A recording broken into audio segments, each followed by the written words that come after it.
Hi, class. Once again, I will be doing my read aloud a little bit differently today.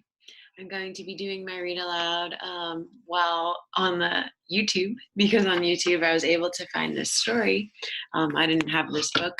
The story, once again, is called A Stepping Stone. It's about a refugee's family's journey, and it talks about their travels and why they've migrated. So yesterday we talked and we looked at the skill of looking at figurative language. We looked at similes, and we also saw some metaphors. So I quickly wanted to go over those two types of figurative language that authors will use. So this is what authors or writers use in their writing. The first one is a simile. Similes is when you compare two things and you put the word like or as in the middle. So if you remember yesterday, one of the similes that they used is they said, or sorry, they didn't use a simile yesterday. They used a metaphor. So a metaphor is when we paint a picture by saying something is something else. They used a metaphor and they said a river of people. So they compared a river to people, that many people coming through. So what today we're going to be working on is we are going to continue working on figurative language. We're also going to look at answering our essential question for the day. Our essential question for the day is going to be, why do people move? And how are people's situation different than your own or our own? I think that's really important. This bottom one is what I ended off with yesterday, was thinking about how grateful you should be for the situation that you guys are in currently compared to maybe what's happened with other people. So I think it's definitely important to hold that gratitude in your heart and in your mind during these times. How you do have a home and you have a home to still continue your education in. Okay, so we are going to continue on with this story. We're going to look at how we can best answer our essential questions, and we are going to be looking for these two sorts of figurative language. We are looking for similes and metaphors. There might also be something new that Ms. Martin will be introducing in today's lesson. So when our neighbors left, I didn't mind. I had Papa and Mama and Jadu and Sami. I still had friends. We waved goodbye, not knowing they wouldn't come back. But when the bombs fell too close to our home, Mama and Papa became frightened for us all. I hid my face in Mama's lap and cried, even though I am a big girl. One day, Jadu told Sami and me that it was time to join the river of people, time to leave all that we knew. That night, I lay in bed and cried because I knew I would never again hear the crow of the rooster, the creak of the gate, the bleat of our goat. I lay awake and listened to the wind, wondering if the moon rises the same way in other places. I see one of the last sentences she said, I lay awake and listen to the wind, wondering if the moon rises the same way in other places. I'm wondering, why did she say that last sentence? Wondering if the moon rises the same way in other places. That makes me think that maybe she's looking for something. She wants something to stay stable in her life right now. She needs something to be the same from where she used to live to now where she's moving. Uh, when we move at times, once we've moved to that new place, we are looking for things back in our past, back in that old place, and we are looking for something that might be the same. So that's why I'm thinking that she's wondering whether the moon is the same, because she wants one thing to at least be stable in her new home. Sami and I said goodbye to the flowers in our yard, to our goat, to the soil we call home. Then we walked. We walked and walked and walked. I tried to match my steps to Jadu's long strides. I tried to hold Mama's hand, but she carried blankets, a bundle of clothes. I carried only memories in my heart. Hmm. So that was really powerful. As you can see, let me rewind it a little bit so you guys can see it better. The text, it says, we walked multiple times. Then we walked and we walked and walked. Kind of the same thing it did earlier in the beginning of the book with the word freedom. It has repeated the word walked. That is a sort of literary device or something that authors will use in their writing. So authors will use this. This is called, when they repeat their words, it's called repetition for effect. You are repeating a word or a phrase. Let me make me a little bit bigger so you guys can see my board. Move me over, there we go. Okay, so you are repeating a word or a phrase for a certain reason. There's a certain significance or importance for you to be repeating this word or phrase. The word that was repeated was walked. I'm wondering, why did they use repetition for effect? What was the significance or importance of using that word walk multiple times? I'm thinking they want us to paint a picture in our mind of how long it took her to reach freedom, because they were walking and walking for miles and miles. I carried only memories in my heart.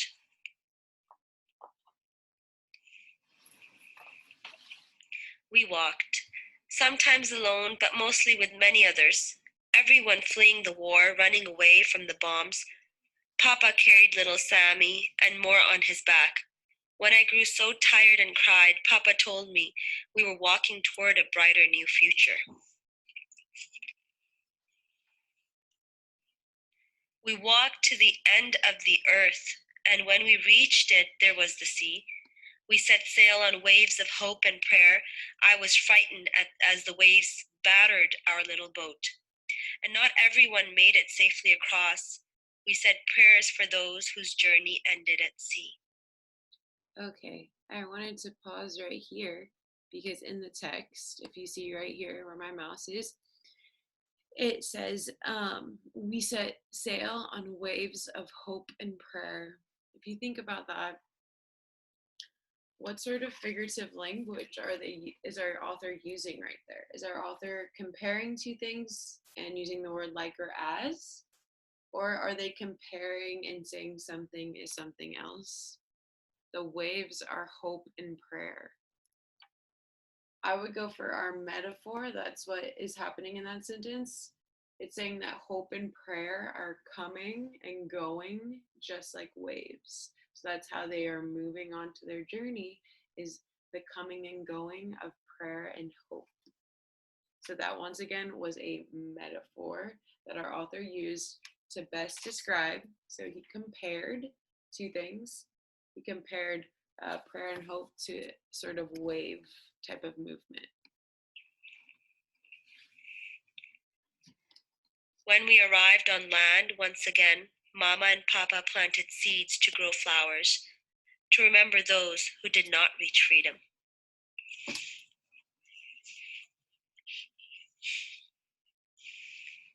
And on we walked, tired. I was so tired. My feet felt like the rocks on which we walked. My legs were trees rooted to the soil. On we walked, but now we walked across lands free from war, free from guns and bombs, free from fear. Now we walked in hope. Okay, I'm going to stop right there to show you another I see one more time. She used figurative language. She says right here, my feet felt like rocks, the rocks. So when we see that, my feet felt like rocks, what sort of figurative language do we think it is? Do we think it was a simile, comparing two things using like or as? Or do we think it was a metaphor, saying that her feet were rocks? What I'm seeing is that it was comparing two different things. It's comparing her feet to rocks, and it's using that word like. And because it used that word like, it is then a simile. So it compares two things using the word like or as, makes it a simile.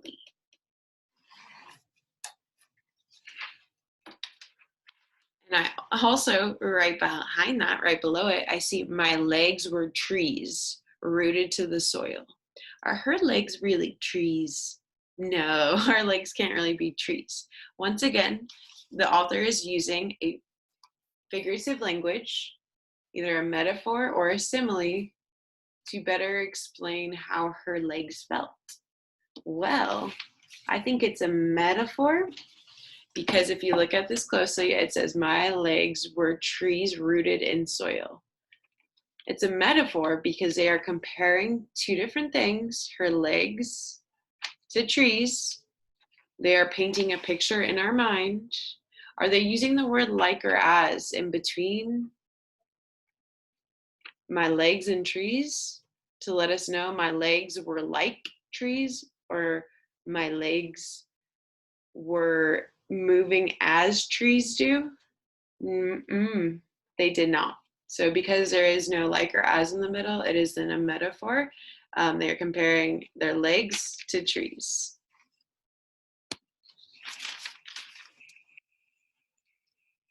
Last, we came to our future. New neighbors welcomed us with open arms. I heard their voices but didn't understand their words. But when I saw their smiles, I knew what the words meant. Stay, they said. Stay here with us. You will be safe now. No more war. They shared what they had, clothes, foods, even a new doll.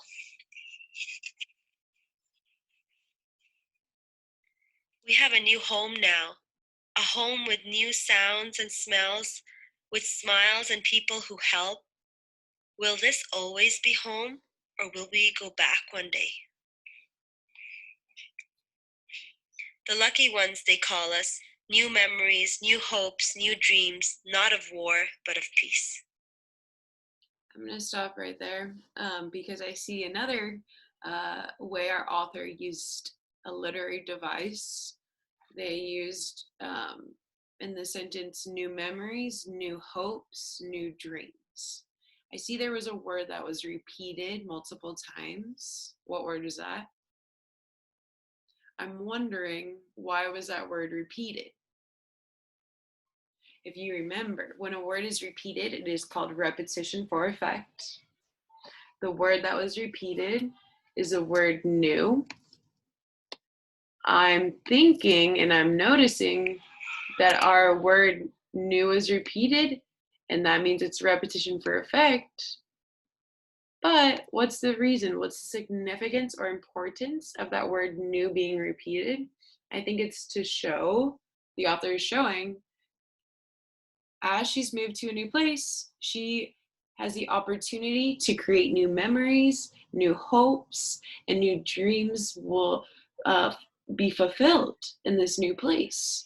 So this is a new beginning for her and her family. And I think that's why it ended off on saying new memories, new hopes, and new dreams, because this is a place that has provided an opportunity for her family. Even though it is new and she might be a little bit scared and anxious, it is something good for her family, something beneficial.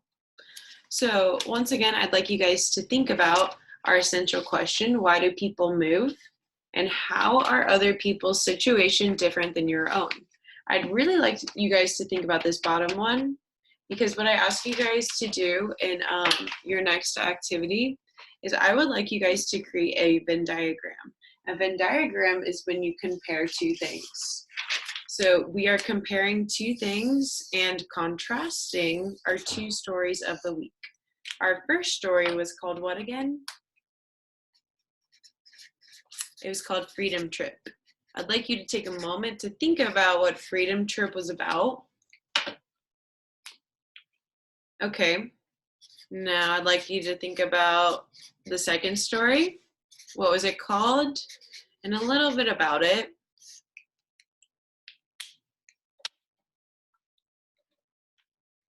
Okay, so what you're going to be doing for your next activity is you are going to be creating a Venn diagram. You are going to just do one on a next sheet of paper because this is what's going to be addressed in your exit ticket. So in your Venn diagram, in your Venn diagram, you are going to compare the first story that you read, Freedom Trip, to the Stepping Stones. You are going to compare them. You can compare what the author did in each book, and you can also compare them by comparing the stories. When I say what the author did, I mean what sort of literary devices or figurative language did the authors use? Did they use similes and metaphors, or maybe repetition? So you are going to compare what the two authors did, but also the two stories. And then in the middle, is where you do things that were the same. Okay, so this is where you would write things that were the same in both stories. I'd love to see your Venn diagrams in the exit ticket. Thank you again for joining me with this read aloud. I'm sorry it's a little bit longer than normal. It's because we got a lot to go over today. I hope you guys have a great weekend, and make sure that you complete your exit ticket and do your social studies work. Thanks, guys. You guys rock. Bye.